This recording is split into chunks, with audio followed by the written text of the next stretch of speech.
Back here to Fox 2 News in the morning. The horrific race riots in 1917 changed the complexion of the United States forever. And to this day, it remains one of the most horrific things that has happened in our history. And joining us this morning, we're talking a little bit about the East St. Louis Historical Society, as well as the NAACP of East St. Louis's branch 3013. They are hosting a silent march tomorrow afternoon in observance of the 1917 race riots. And joining me this morning to talk more about that is Robin Carey Boyd, the president of the NAACP East St. Louis branch. Robin, good morning and thank you for joining us. Good morning and thank you for having me.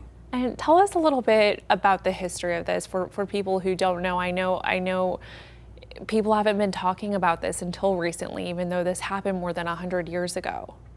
Well, in 1917, there was a race, they call it a race riot, but it was a race massacre that occurred in East St. Louis. And it was against black people. It was horrific. It was crimes against babies, women, men, and it was all because of a misunderstanding, a rumor that it started. But we are commemorating the 1917 massacre on the same day that it took place in July 28th, 107 years ago. New York, they did a march in support of East St. Louis. Wow. And I understand in New York, they'll be doing this in collaboration with you guys too tomorrow? Not in New York, okay, but we are doing it in collaboration with the East St. Louis Historical Society. It's led by Walter Brandon and the president and executive director, Jay Willis. We are doing it in collaboration with them. We will be starting at 59th and State Street at Morning Star Church. We will walk down State Street to the East St. Louis Senior Citizens Building.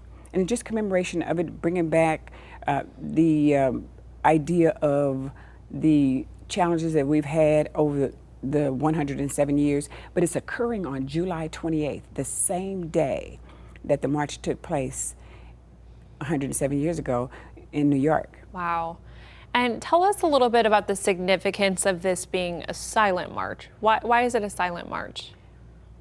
We all agree that it doesn't make a difference if we're screaming and yelling as we walk down the street.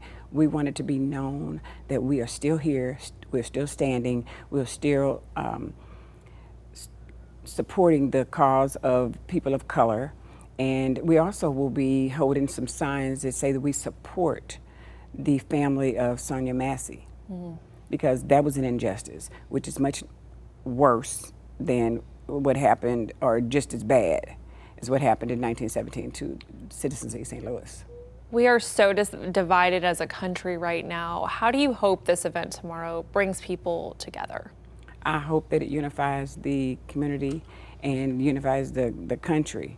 The NAACP continues to do that in its efforts as we have our annual theme, All In, that we're all in, working together for unity. Give us the details of the event tomorrow. It's happening at 2 tomorrow afternoon. How can people get involved?